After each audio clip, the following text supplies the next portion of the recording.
Tere, head kuulajad! Mina olen Egle ja Noorel tegijal on külas Tallinna Linnamuuseumi arendus- ja kommunikatsiooniosakonna juhataja Katrin Lagerest. Tere tulemast! Tere! Tallinna Linnamuuseum ühendab 7 Tallinna vanalinnas, Kadriorus ja Kalamajas asuvat muuseumi. Mille poolest need filiaalid erinevad? Meie 7 filiaali on kõik väga erinevad, et alates siis lastemuuseumist Kadriorus Miiamillast, siis on meil ju Kikendiköki kindlustuste muuseum, mis on täiesti omaette vaatamisväärsus oma bastionikäikude ja linnamüüriga. Siis on meil Kalamaja muuseum, mis on kogukonna muuseumina täitsa uuesti sündinud sellise ägeda algatusena. Siis on meil ju Linnaelu muuseum, mis läbib hetkel renoveerimist ja avaneb aasta lõpus täiesti uue ekspositsiooniga. Fotomuuseum juba ütleb täiesti erinev lähenemine. Siis on meil Rahvastemuuseum, mis räägibki multikultuursest Tallinnast ja Peetri maja, mis on Tallinna vanim muuseum. Aga milline on muuseumite roll ühiskonnas laiemalt, kui te võtate need enda hallatavad muuseumid? No muuseumi roll üldiselt ongi ikkagist ju kultuuripärandi hoidmine ja säilitamine, tutvustamine, aga ma arvan, et läbi aastate on see roll ka veidi muutunud, eriti ma arvan, et see koroona aeg oli see, mis pani meid mõistma, kui oluline üldse on kultuur inimeste jaoks, et mõnikord võib-olla ongi sellist raputust vaja, et saada siis aru, et mis see kultuur meie jaoks on, et see kultuur ongi ju see, mis teeb meist nii-öelda rahvuse, meist ühiskonna, üldse nii-öelda eetilised normid, meie väärtused, meie olemuse, et kujundavadki ju kõik see, mida me oleme kodus kaasa saanud, aga see kõik nii-öelda on see ümbrus, mis meil on, see kogukond, meie ühiskond, meie loodus ja see kõik on, ma arvan, nii-öelda saab ühes kohas kokku ja selleks ongi muuseum, mis hoiab neid, et me mäletaksime, mis on varem olnud,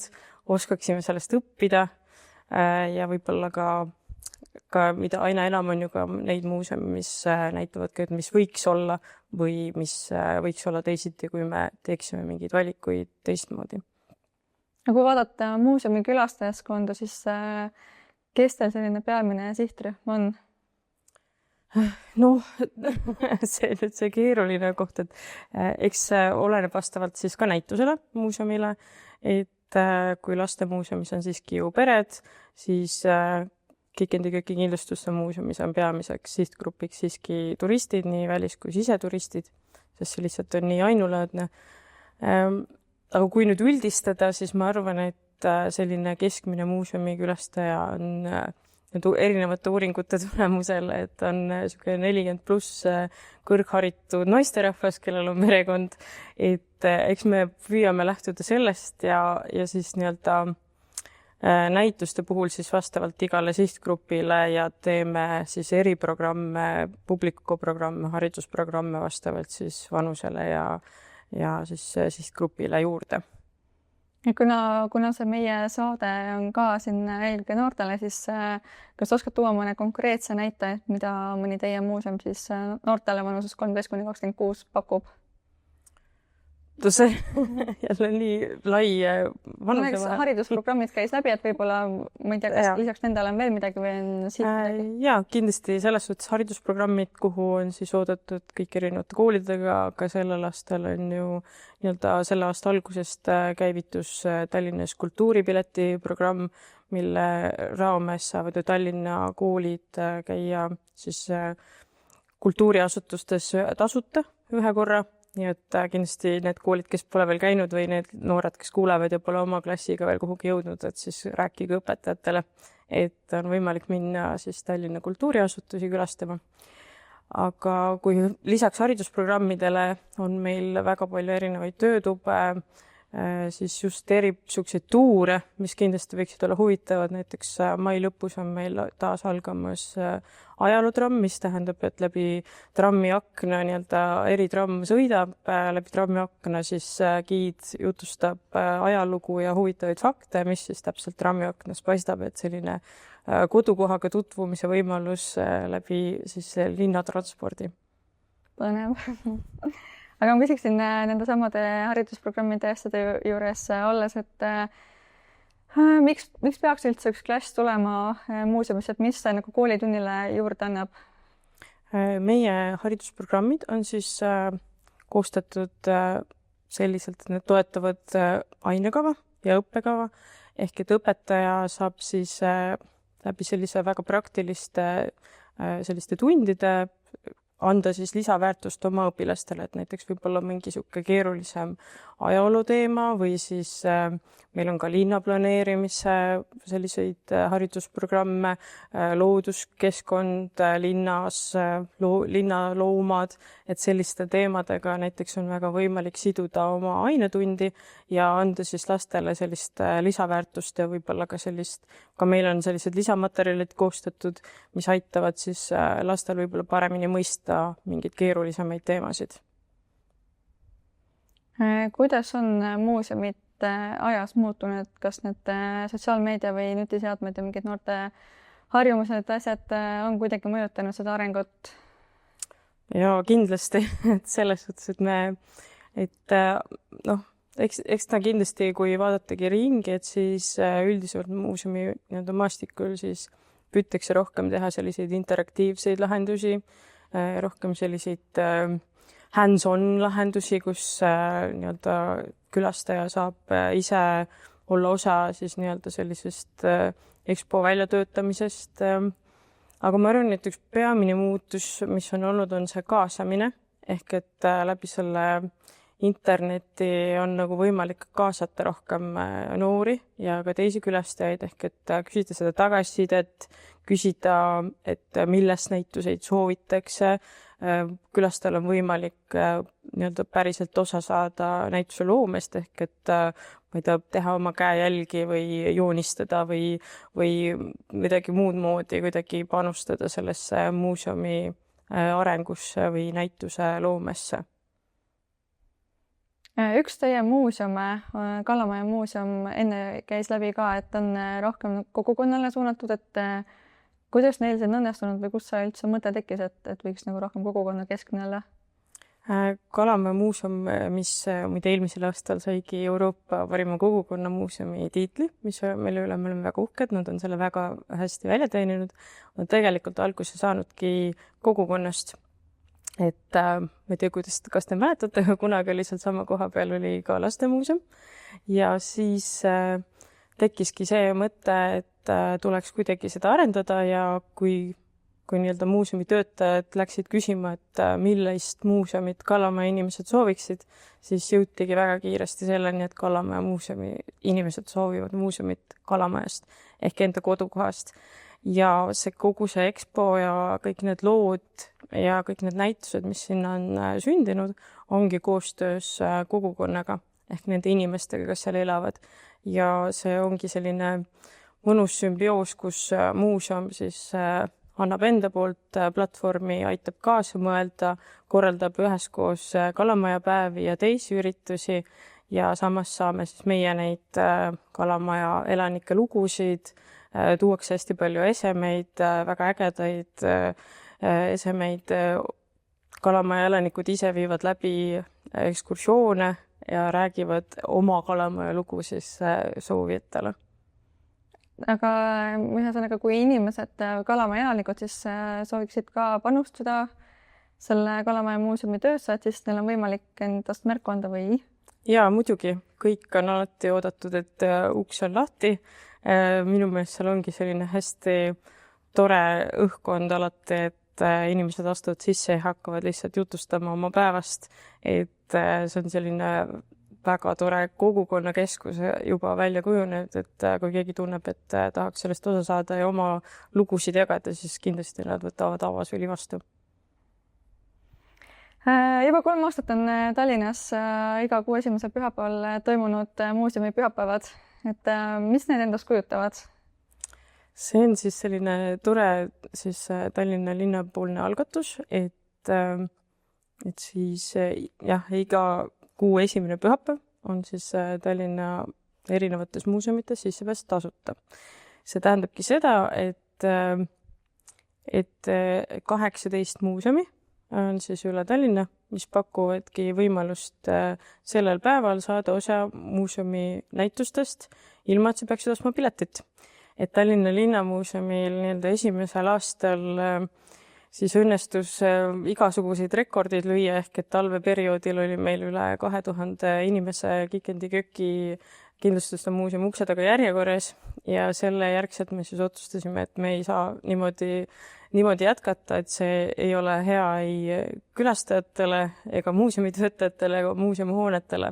Et siis meil on eelregistreerimine ja oleks siis vaja siis lihtsalt võtta endale tasuta pileti registreerimine, see on kindlatel ajavahemikel on siis võimalik endale see sobiv pilet broneerida, sellega tuled muuseumisse ja saadki külastada. Et muidugi meil on mingites muuseumites nii-öelda ka nagu lastemuuseumis Miia Milla väga kiiresti täituvad kohad, aga Kikendi-Köki kindlustuste muuseumis tasub varakult endale koht broneerida ja eriti just kui soovite kindlal kellaajal saabuda. Aga see idee sündis või see vajadus tekkis millest? Selle eesmärgiks on siis tegelikult tagada seda kultuuri ligipääsetavust.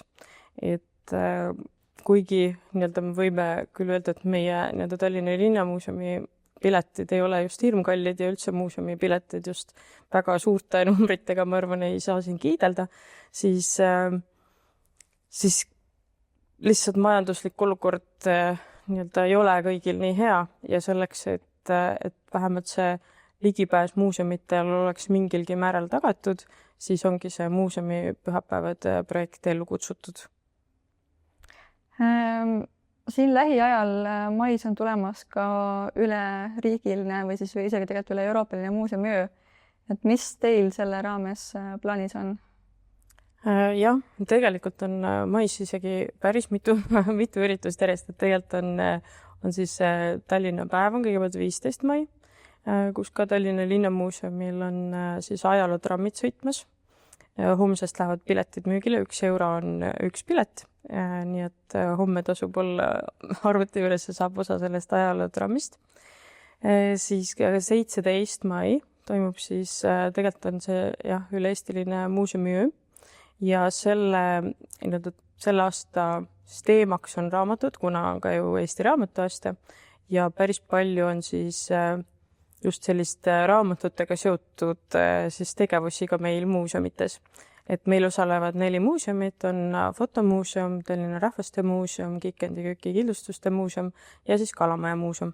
Et näiteks Kalamaja muuseumis on üks väga huvitav on see, et on võimalik minna Lembitu kinno ja seal tuleb üks kinoseanss ka. Aga see on veel üllatus, mis filmi näeb. Aga jälle väga põnev selline võimalus minna sinna, kuhu tavapäraselt ei pääse.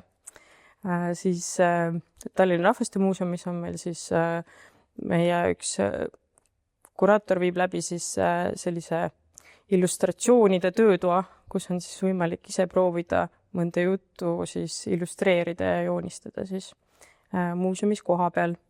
Ja Kikendi-Köki kindlustuste muuseumis on siis avaneb meil nii-öelda selline uus audiogiidi lahendus, kus on siis erinevad kirjanikud aidanud seda giiditeksti koostada.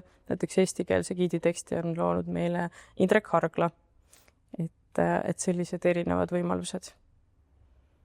Aga Eestis on veel üks tore algatus, et muuseumikaart, mida soetades saab siis muuseumi aasta jooksul piiramatult külastada, et sellega on liitunud üle 120 muuseumi ja elamuskeskus üle Eesti, et oskad sa natukene rääkida, kuidas see muuseumikaart toimib ja miks võiks selle endale soetada? Muuseumikaart muidu on muuseumiühingu nii-öelda suke algatus. See ongi ka tegelikult üks sellise ligipääsetavuse ja muuseumide teadlikkuse tõstmise nii-öelda projekt. Ja ma arvan, et see on nagu väga hästi käima läinud, et ka meie näeme, et nii-öelda korduvkülastajad on tihti need, kellel on juba muuseumikaart, ehk see näitabki, et see muuseumi pilet iseenesest võib ikkagist olla niisugune majanduslik väljaminek, ehk et kui sa ostad selle muuseumikaardi, siis sa saad korduvalt käia kas samades muuseumites või siis ongi, nagu sa enne ütlesid, üle 120 muuseumi, mida külastada aasta jooksul, et see on päris suur hulk kultuuri, mida nautida. Kas teie muuseumite puhul on näha, et selle muuseumikaardiga on rohkem noori ka kohale jõudnud või pigem ei ole mingit erinevust märgata?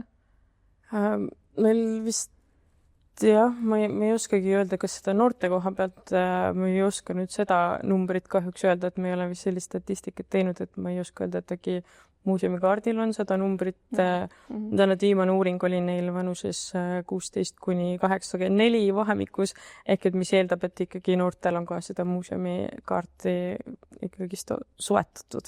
Aga teie muuseumites on noored pigem jõuavad, ongi kas koos vanematega või läbi kooliprogrammide või tulevad ka täiesti nagu koolivälisel ajal ise? Tullakse ikka koolivälisel ajal ise ka, et aina rohkem kindlasti, ma arvan, üks selliseid populaarsemaid muuseume noorte seas ongi fotomuuseum, mis pakub lihtsalt noortele sellist huvitavamaid näituseid ja keskkonda. Milline on teie enda lemmikmuuseum Hiina muuseumitest ja miks? See on nii keeruline küsimus, ma ei teagi, kas ma tohin endale lemmikut valida, aga ma arvan, et kui ma peaks meile 7 seest valima, siis ma võtaksingi Kallamäe muuseumi, sellepärast, et nende lähenemine on lihtsalt niivõrd teine ja see kogukonna kaasamine, ma arvan, et see on aina enam, ma arvan, ongi see muuseumite tulevik, et mida me peaksime ka teistes muuseumites aluseks võtma. Milline teie muuseumites olnud näitustest on olnud kõige selline pealeminevam külastajatele, et mis on kõige rohkem võib-olla tagasisidet või vastukaja saanud? Jah. Ma ei oskagi nüüd niimoodi sellist välja. Kindlasti ma arvan, et lastemuuseum Mia Milla on see, mis eelmisel aastal, kui me avasime, on kindlasti saanud kõige suuremat tähelepanu ja tagasisidet, et nii positiivsed kui negatiivsed. Negatiivses mõttes selles, et inimesed ei saa endale pileteid, et kõik on välja müüdud, lihtsalt pileteid ei ole. et kuigi meil on nüüd üle aasta juba avatud olnud, et siis endiselt tuleb pilet ette broneerida ja seda nii-öelda eriti nädalavahetusel. Et see kindlasti, ma arvan, et võib-olla tooksin. Mis nende puhul selle huvi põhjustab? Kindlasti see ainulaadsus, et see muuseum on ka üks tegelikult väga hea näide kogukonna kaasamisest, kus peamiselt kaasati lapsi. Ehk et see on koostöös lastega tehtud muuseum. Ja ma arvan, et see on see, mis võlub kõiki neid väikeseid tegelasi, kes sinna jõuavad ja koju jõudes ütlevad, et lähme tagasi. Ja kindlasti see mõjub ka lapsevanemale väga selliselt nauditavalt, seepärast, et see on tõesti nii hästi üles ehitatud, et sul on lapsega seal mugav. Sa võid seal mitmeid tunde lihtsalt veeta ja iga kord, kui sa sinna lähed, sa avastad midagi uut ja sul on väga lihtne ka lastele seletada erinevaid tundeid. Ja lisaks on meil väga palju erinevaid huvitavaid sellel aastal just avatavaid lapsevanematele suunatud töötube, mis ka kindlasti just soodustavad seda vaimset tervist ja sellega seonduvaid küsimusi, et see on nagu, ma arvan, selline, mis muudab ta eriliseks. Siit ongi hea edasi nii-öelda unistada, et milline võiks siis olla see tuleviku muuseum, et mis suunas liikuda või areneda? Ma arvangi, et see kogukonna kaasamine ja just nendel veelgi enam siis ühiskonda puudutavatel teemadel kaasa rääkimine. Et see vaimne tervis ja mida inimesed tahavad, ongi võib-olla need päris asjad, et see on see, mis meil on muuseumis olemas ja mida meie saame näidata, et kuigi sa ennem küsisid just selle interaktiivsuse ja siis selle just, et kuidas see sotsiaalmeedia kõik on muutnud, siis ma arvan, et mingil hetkel me jõuamegi selleni, et lisaks sellele digitaalsetele lahendustele otsitakse päris asju, päris ajalugu päris inimest. Et ma arvan, et see on see, mida meie saame teha, et mitte minna üleni digitaalseks, vaid jätta see päris kogemus ka alles. Olete te jõudnud ka mõelda, et kuidas siis kogukonda rohkem kaasata, kas või näiteks noori, et kuidas noored saavad rohkem panustada muuseumi ellu? Ja, eks me ikka oleme mõelnud, et pigem just ongi see, et mõeldagi neid platvorme, et kuidas need noored jõuaksid meieni, ja kuidas nad saaksid kaasa lüüa siis meie tegemistes. Et ühe juba mingite näidetena, mis meil ongi ju kogukonnapraktikad, mis on koolides. Me oleme sealt kaasanud noori nii Kalamaja muuseumisse kui ka fotomuuseumisse. Päris paljud koolid teevad ju ise neid loovprojekte, et me oleme mõnede koolidega juba selles osas teinud koostööd, et meil näiteks ka lastemuuseumis Miia Mille, et Kadrioru Saksa gümnaasiumi tüdrukud aitasid seal kokku panna muuseumis neid sünnipäevapakette, aitasid luua sotsiaalmeediat, kui muuseum oli kinni, ehk et selliseid loovprojekte ja kogukonnapraktikaid läbi viia muuseumis, et seda ma julgustan küll koolidele, et pakkuda seda võimalust. Aga aitäh tulemast ja võimaluse tutvustamast! Aitäh!